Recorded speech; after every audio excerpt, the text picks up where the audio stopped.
Imagine making one small act of kindness, giving up your seat to a stranger, only to have it come back and change your life forever. That's exactly what happened to Tariq Walker, a young man from Harlem whose simple decisions sparked a chain of events he never saw coming. What started as a routine bus ride transformed into an incredible journey of hope, opportunity, and the mysterious power of fate.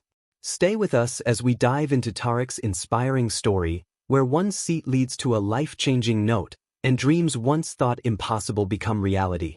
Before we dive into this powerful story, if you're new here or if you haven't subscribed yet, we'd love to have you as part of our community. Hit that subscribe button and turn on notifications, so you never miss more inspiring stories like this one. Tariq Walker groaned as the blaring sound of his alarm cut through the stillness of the early morning. He rolled over in bed, rubbing his eyes and glancing at the clock. 5:30 a.m. The days were getting longer, and each one seemed to start before the last had ended. Senior year was proving to be the most demanding yet, between juggling school, his part-time job at a local grocery store, and helping his mom, who was doing her best to keep them afloat. Tariq lived in a small apartment in Harlem with his mother, Latoya, who worked double shifts as a nurse. She had raised him on her own since he was a baby, and he often thought about how hard it must have been for her.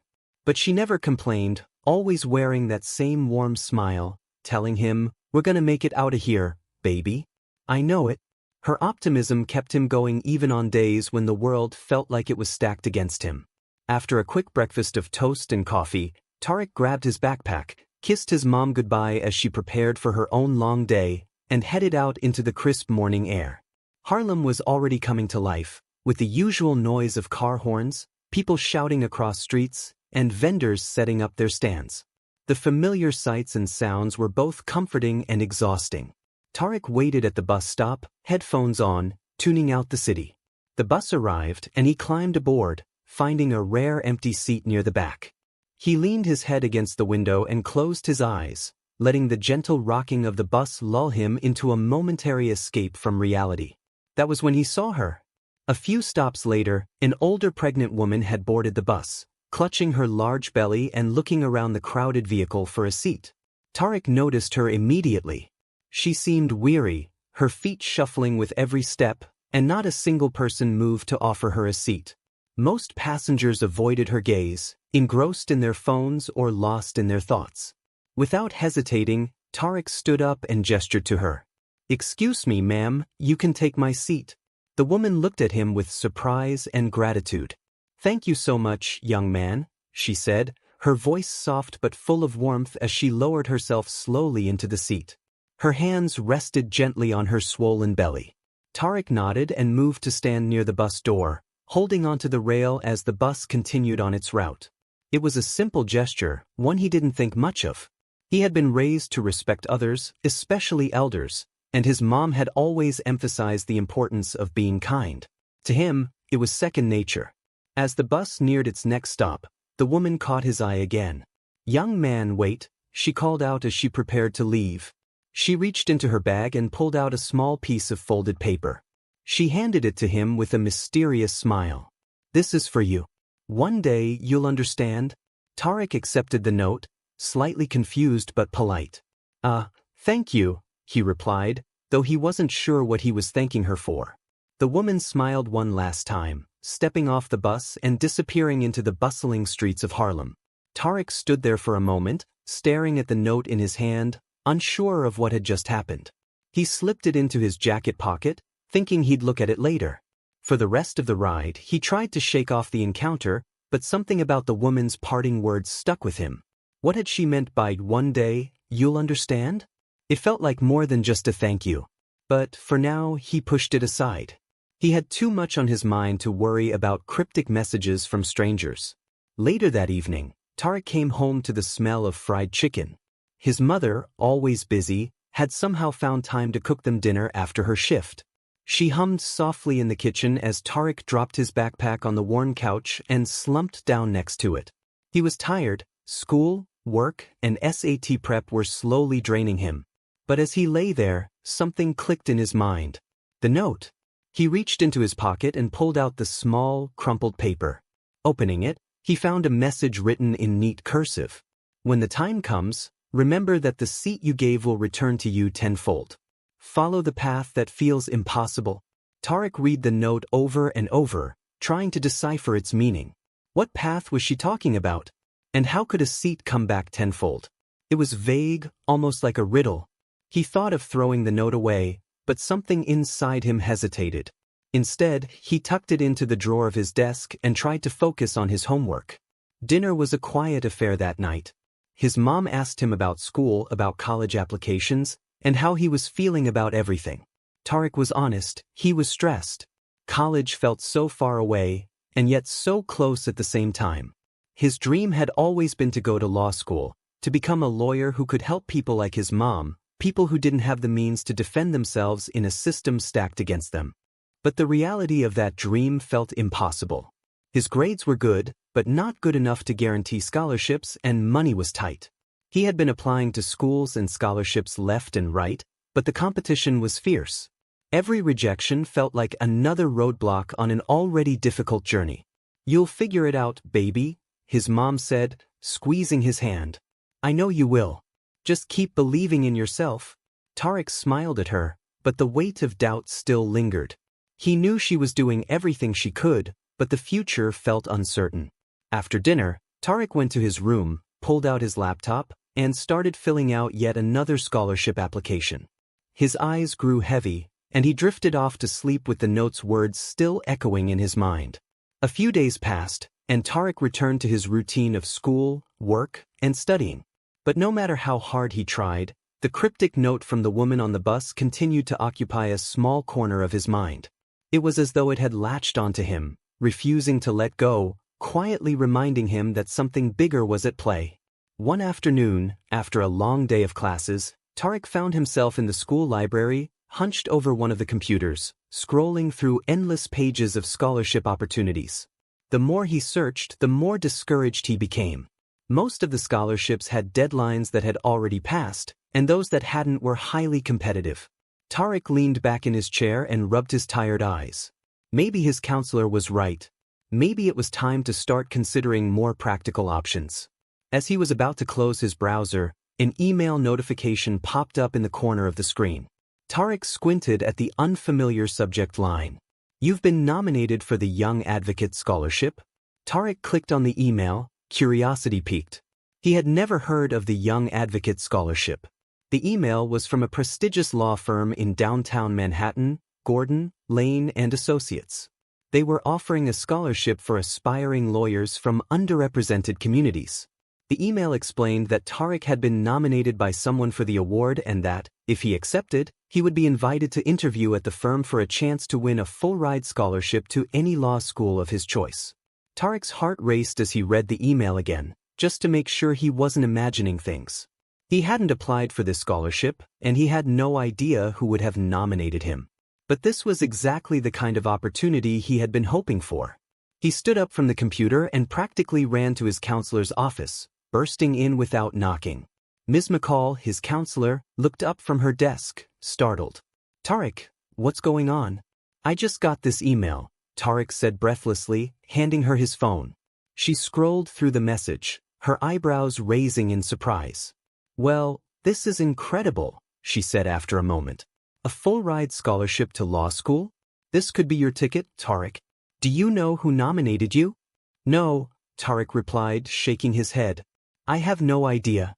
Ms. McCall smiled. "It doesn't matter how you got this opportunity. What matters is what you do with it. You need to accept this nomination right away." Tariq nodded, still in disbelief. "Yeah, I will. I can't believe this is happening." "You've worked hard for this, Tariq," Ms. McCall said. "Now go make it count." The day of the interview came faster than Tariq had anticipated. He found himself standing in front of a gleaming high-rise building in downtown Manhattan, clutching a folder with his resume and letters of recommendation. His palms were sweaty, and he felt a mixture of excitement and anxiety swirling in his stomach. He had borrowed one of his cousin's old suits for the occasion, a bit big on him, but the best he could manage on short notice. He checked his reflection in the glass door of the building, straightened his tie, and took a deep breath before stepping inside. The lobby was grand, with marble floors and modern art pieces decorating the walls. Tariq felt small in the midst of such luxury, but he reminded himself that he deserved to be here. He had worked hard for this moment. A receptionist directed him to the 15th floor, where the interview would take place. The elevator ride felt like an eternity, and by the time he stepped off, his heart was pounding. The receptionist on the 15th floor greeted him warmly and led him to a conference room where 3 partners from the law firm were waiting. The interview panel consisted of 2 men and a woman, all dressed impeccably in tailored suits. They introduced themselves as Mr. Gordon, Mr. Lane, and Ms. Lane, partners in the firm. They smiled politely, but Tariq could feel their eyes assessing him as he sat down across from them. "Thank you for coming in, Mr. Walker," Ms. Lane began. "We've read your application and your letters of recommendation, and we're impressed by your dedication to your community and your interest in pursuing law. We'd like to know more about what drives you." Tariq took a deep breath and began to speak. He talked about his upbringing in Harlem, about his mom and how hard she worked to provide for them. He spoke about his dream of becoming a lawyer to help people like his mom, people who couldn't afford to defend themselves in a system that was often unfair. "I want to make a difference," Tariq said, his voice steady. "I've seen too many people in my community suffer because they didn't have access to the right resources. I want to be the person who can help them navigate the system, who can give them a voice." The partners listened intently, occasionally nodding in approval. They asked him more questions about his plans for law school, about the challenges he had faced, and how he intended to overcome them. Tariq answered each question with as much honesty and confidence as he could muster. Finally, the interview came to an end. Tariq stood, shaking hands with each of the partners. Ms. Lane held onto his hand for a moment longer than the others. "Thank you for coming in, Tariq," she said. "We'll be in touch soon. But before you go, I want to give you something." She handed him a small envelope, much like the one the woman on the bus had given him. Tariq's heart skipped a beat as he accepted it, feeling the weight of its significance even before he opened it. "Take care, Mr. Walker," Ms. Lane said with a smile. Tariq nodded, his mind spinning as he left the office and made his way back to the elevator. He clutched the envelope tightly in his hand, waiting until he was outside the building to open it. Inside was a letter congratulating him on being awarded the Young Advocate Scholarship. The law firm would be covering his entire law school education, along with offering him a mentorship program that would help him land internships and jobs after graduation. But it was the handwritten note at the bottom of the letter that left Tariq speechless. "When the time comes, remember that the seat you gave will return to you tenfold. Follow the path that feels impossible." The words were exactly the same as those on the note from the woman on the bus. Tariq stared at the letter, his mind racing. Could she have been the one who set all of this in motion? How could she have known? It didn't make any sense, but there was no denying the connection. The seat he had given up that day had somehow led him to this life-changing opportunity. The weeks following the interview flew by. Tariq could hardly believe what had happened. He had won a scholarship that would cover all his law school expenses, a dream come true. Yet, no matter how many times he tried to dismiss it as coincidence, his mind kept circling back to the woman on the bus and the note she had given him. It seemed too strange to ignore. Who was she, and how had she known about the scholarship, the interview, and the outcome? Was she somehow connected to the law firm, or was there something more mysterious at play? Tariq wanted to find her, to ask her how she knew, but he had no way of doing so. He didn't know her name, where she lived, or anything else about her. All he had was the memory of that brief encounter on the bus and the note she had given him.